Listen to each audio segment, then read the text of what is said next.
Hello and welcome to a new video on IGCSE Mathematics. In this video, we shall be discussing harder linear equations. Solve the equation 6 times y plus 1 equals 9.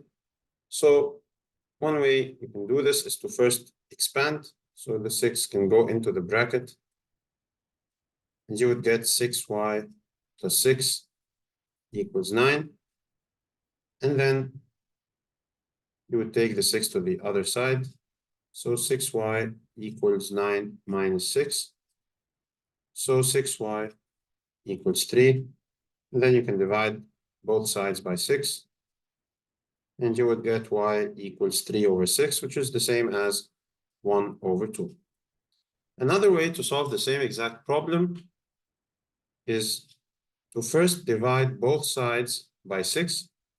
So we have 6 times y plus 1 over 9. You can just divide by 6 on both sides. And this will cancel out. So we are left with y plus 1 equals 9 over 6. Then you can take the 1 to the other side. So you get y equals 9 over 6 minus 1. Now you have a fraction minus a number. So you can just write down here over 6, but you would have to multiply by 6 on top as well. So you would get 9 over 6 minus 6 over 6. And the final answer would be 3 over 6. You can simplify this further, and you would get 1 over 2 by dividing by 3 up and down. Either way, you will end up with 1 over 2 at the end. 1 over 2 here is the correct answer. Solve 1 minus p over 3. So first, we want to get rid of the 3 in the denominator, so we multiply both sides by 3. And just use brackets to separate the terms. Anyway, 3 over 3, they cancel out. So we are left with 1 minus p equals 4 times 3, which is 12. You can take the 1 to the other side.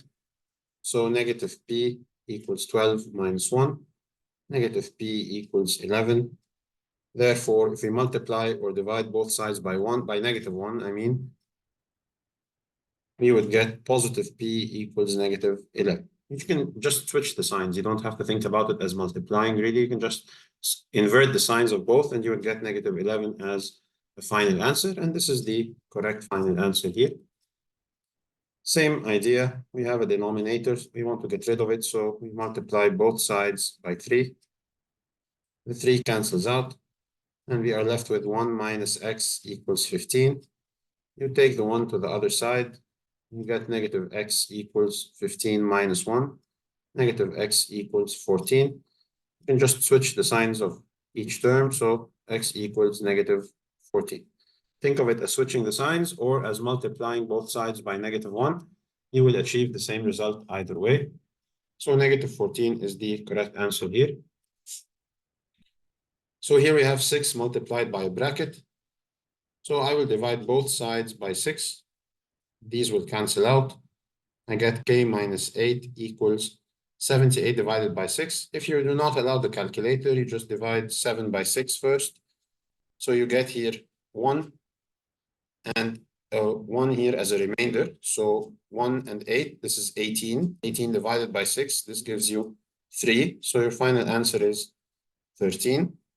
So k minus 8 equals 13. And we take the 8 to the other side. So k equals 13 plus 8, which is 21.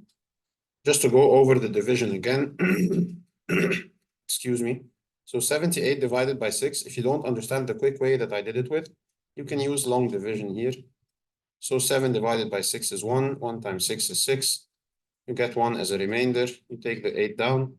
18 divided by 6 gives us 3. So the final answer is 13 as well. Either you do it with the quick way or with long division. Either way, you're going to get 13, and therefore the final answer here is going to be 21. This is the final answer. And this is correct as well. So here we have x on both sides. So the only way out of this is to expand. You cannot just divide by 3 because you have x on both sides. So you'd have to expand here. You get 9 minus 12x on one side. And this is equal to 30 plus 2x.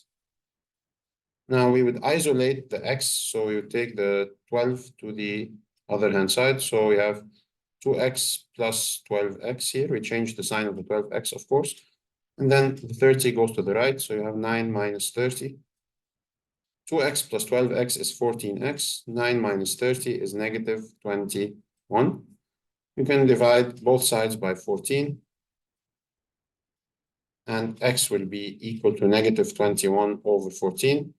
If you're allowed the calculator, this will give you 1.5 or negative 1.5. Another way of simplifying this fraction is to say 21 over 14. Both of these numbers are divisible by 7. So you get 3 over 2, which again gives you 1.5. Of course, here we have a negative, so we add a negative to the final answer. So negative 1.5 is the correct final answer. Here we have 3 in the denominator. We can just multiply both sides by 3. So the 3's cancel out. We have x minus 2 equals 3 times 3, which is 9. You take the 2 to the other side. So you get x equals 9 plus 2, which is equal to 11. So x equals 11 is your final answer.